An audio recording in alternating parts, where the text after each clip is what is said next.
If you live in the Bay Area, you've probably heard about, seen, or encountered home and housing prices and may be wondering why they are the way they are. It sometimes feels difficult to imagine owning a home in the Bay Area, let alone California, due to the prices and costs associated with homeownership.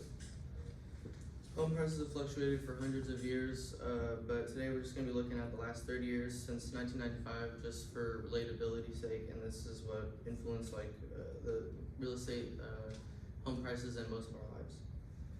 Today we'll be looking at some of the main reasons for home price fluctuation in the Bay Area, as well as the prices of the homes themselves. I divided the last 30 years into three 10-year segments that explain the prices based on the events of the time. Housing costs like mortgage and rent aren't necessarily linear in terms of value because of many factors that can impact these statistics. It is more of a fluctuation of highs and lows.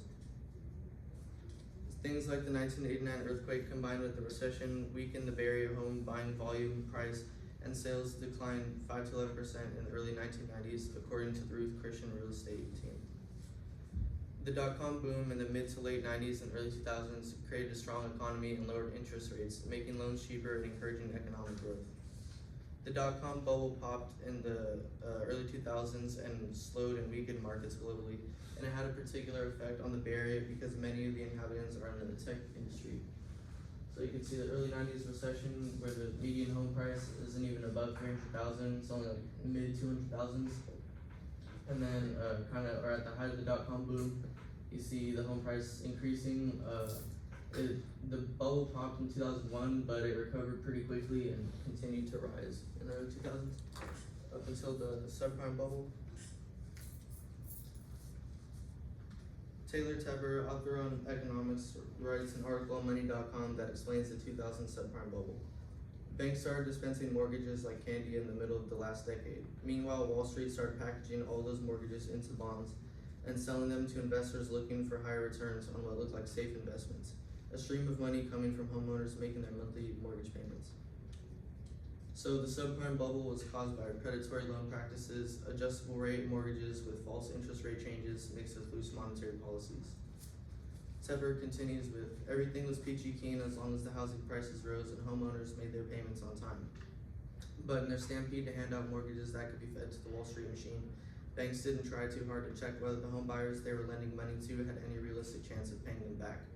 And when home prices started falling and people stopped making payments on mortgages they couldn't afford, it caused a chain reaction that nearly broke the financial system. So you can see the unemployment is correlates pretty strongly with the housing prices. But leading up to the subprime bubble, the median housing price was like the high 900,000s in 2006, 2007.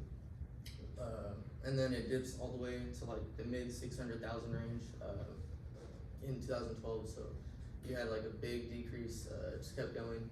But that's just the median home price, so you can still find a home cheaper or more expensive. So since the topic can be hard to understand and it took me a while to understand it, still don't fully, but there's a clip from the movie The Big Short that explains how many loans do you write each month? the sentiment and stuff of the bankers and everything that was going on during that time. Yeah, about 60. What was it 4 years ago?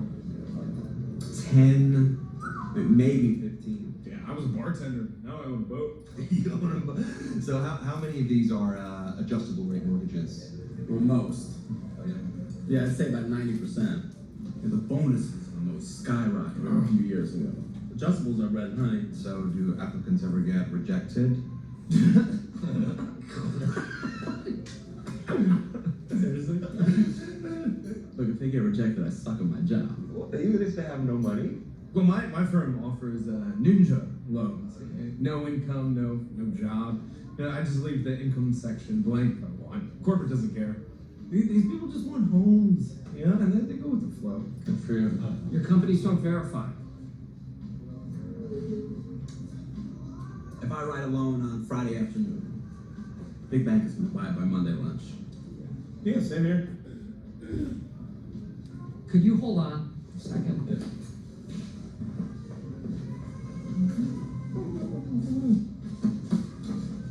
I don't get it.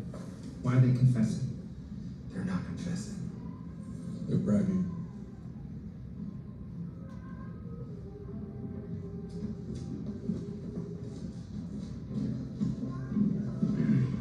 Do people have any idea what they are buying? I focus on the immigrants, you know? Once they find out they're getting a home, they sign where you tell them to sign. Don't ask questions, don't understand the rates. Fucking idiots. Yeah. And you target immigrants too. Their credit actually isn't bad enough for them. Look, I'm a yield guy. Okay. I make $2,000 on a fixed rate prime, right? But I can make $10,000 on a subprime adjustable. Trust me, I'm not driving a 7 Series without strippers. No one on the pole has good credit, and they're all cash rich. I think I read Warren Buffett say something like that. No. So you can see the bankers like didn't even care who they were giving loans to. They just cared about their bonuses. So it just caused like greed and stuff, and pretty much they didn't care if the people that were buying the homes could even afford it. So that's what happened to a lot of people that got into like adjustable rate mortgages, and I had some family members actually that got into that too and lost their homes. So with the subprime bubble crash, it wasn't until like 2012, 2013 that prices started to recover and the economy started to recover. Some experts might say it's due to the recovery of the tech industry and also in the Bay Area and inflation. However, in more recent years, there's been some correlation between COVID-19 and the home buying market and tech industry layoffs and inflation. Caused a bit of a stutter in the past few years, but there's been some recovery. However, the graph I showed only shows until February 2025, and that was kind of before the tariffs were announced. So I wish I had like a more recent one that could show like what it is now in the past like month. But what about first-time home buyers? There are programs that exist for first-time home buyers that offer financial assistance, such as first-time home buyer grants and loans. According to MortgageInsider.com, qualified buyers can receive up to $25,000 in a first-time home buyer grant.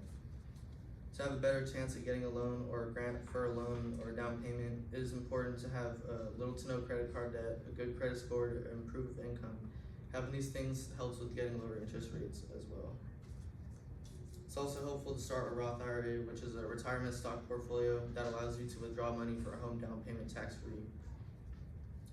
Historically, spring and summer when people put their home on the market for sale, so if you can somehow find a home for sale in fall or winter, you might be able to get a better price on a home. So this is like the pros and cons of a Roth IRA. Like withdrawing, the cons is like you're taking money out of your retirement, but the pros is it can rebound as long as you're making contributions to it. And these are all the differences. It's kind of blurry, but in credit score, like what you pay for rates and stuff. So if you have a good credit score, you're gonna pay a lot less on a mortgage rate than if you have a bad credit score. So it just helps to have those things in order. So